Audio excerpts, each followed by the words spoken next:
Men for Gender Equality Now. What has a man to do with gender equality? You may ask. My journey into becoming a gender activist started and was shaped by the events and activities that were happening in my life and in the areas where I lived. And more so, in the slums of Mathare, Nairobi, where I grew up. Every day, I could hear women crying, screaming at the top of their voices because they were being battered. Young girls were being defiled. Boys were being sodomized. And it was a common occurrence, including disinheritance, especially to widows who lost their husbands, and their relatives will take away the little that was left for them. It doesn't matter that it was nothing to write home about. So my journey into becoming a gender activist has actually been shaped by the things that I saw happening at a very tender age. But despite the rage that I had in me, it was very difficult for me to really do something at that point in time. Let me bring you closer home. In my own family, my father decided that my sister, who was in college at the age of 20 years, was supposed to be married. And this was happening because he had actually squandered his retirement benefits.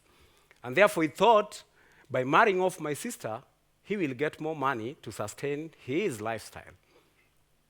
My mom was adamant that my sister was not going to be married. I was 26, and therefore I knew that the importance of education. And I said to my dad, whatever you want to do is not right. And please allow my sister to continue with her education. You know what he told me? That you're thinking like a woman. So I said, okay, fine, I'm thinking like a woman, but it's okay, it's a woman who gave birth to you, remember? Yeah, but that was not what happened. Eventually, my dad had his way, and my sister was actually married. But sad enough, is that he did not get the dowry or the bride price that he was expecting to get. Because the man who married my sister ended up marrying her for free.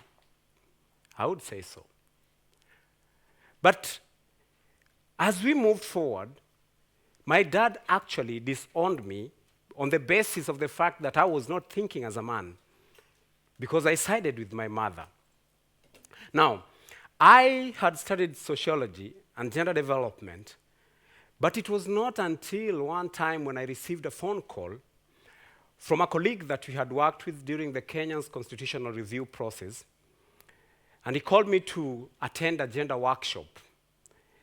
And I went to this workshop and found men and women, but the main focus of the workshop was really on how to engage with men and boys to bring about gender justice.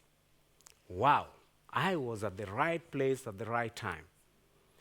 From that workshop, my life was completely transformed. In that, I found myself in a group of people who are like-minded, and in the way they were thinking, in the fact that they wanted to bring about gender equality, to create a space for women and men to be able to talk and to make decisions that affect their own lives. A year later, we had a workshop in Nairobi that brought together men from 6 African countries. And during the first day of the workshop, it was very interesting because we shared experiences and lessons from different countries. But guess what the paper, one of the mainstream media, actually the best-known paper, wrote the next day? At the back page, there was this screaming headline, "Battered men meeting in Nairobi to talk about their plight." Really? That was not why we met there. We actually were in a meeting to look into ways of bringing about gender equality and purposely to look into ways of engaging with men and boys in this process. One of the participants who was in this meeting, I remember this participant from Namibia, he went back to his room. Immediately he saw the headline. He went back to his room and made numerous international calls to mobile phones. Yeah? And the organizers accrued huge bills, and he decided to leave. I've been to so many conferences, and I've never set my eyes on this man ever again. So that was the damage. What I'm trying to say is that if you are a man working for gender equality issues, then you must be ready for negative depictions of what kind of man you are. First and foremost, you'll be seen as a man who is a very weak man. Actually, back home we say, you are sat on. Yeah? Literally, it means to be henpecked. Yeah? So, if you want to be a man and work in this arena, then you have to be ready for such kind of names. You'll be called names, yeah, that are not very good. But then you have to wear thick skin to be able to participate more strongly in this work. Because what we are seeing in the society is more or less what I can call deformity. But if you are sick, what do? You take pills, or you go for injection. It could be a bitter pill. The injection is painful, but what does the injection do? It gives you back health. So if you're called names, but you're working towards a common good, then essentially we'll have a world where people can enjoy together as men and women, and even children. Now, we conduct, in my 12 years of work, I've been to so many countries, Kenya, Uganda, Tanzania, especially in Africa, Malawi, Zambia, you name it. And one thing that have struck me is that every place that I go, it keeps on reminding us that you need to speak men's emotional language. And what is that? Let me give you an example of what happens. When you're in one of the workshops, we normally have this activity that we ask men, please take a piece of paper, and in that piece of paper, just write any type or form of violence that you know.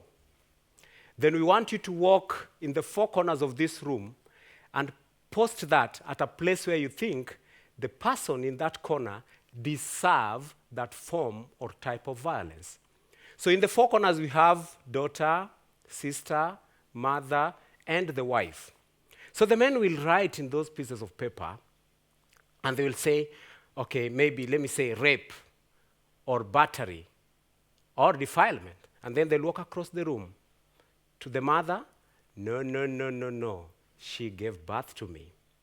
They walk to the sister, oh no, this is my blood sister.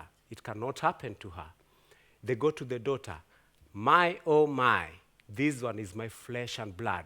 Nobody should dare harm her. Then at the far corner, they see the wife. They actually dash there, and they post it. What does that tell you?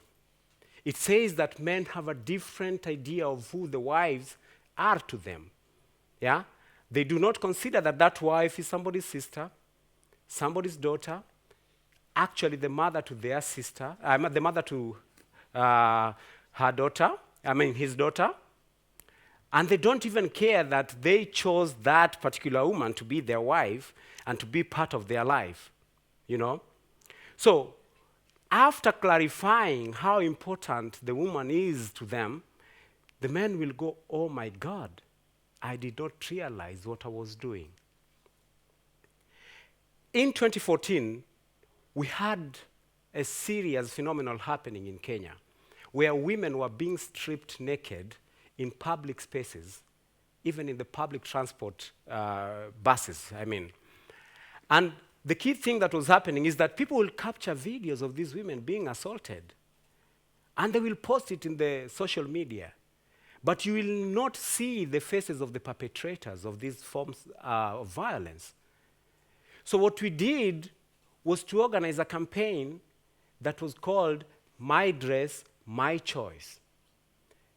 Because that was happening against the backdrop of the fact that in Kenya, the constitution is very clear that no one should be discriminated against based on their culture, religion, tribe, or even mode of dressing.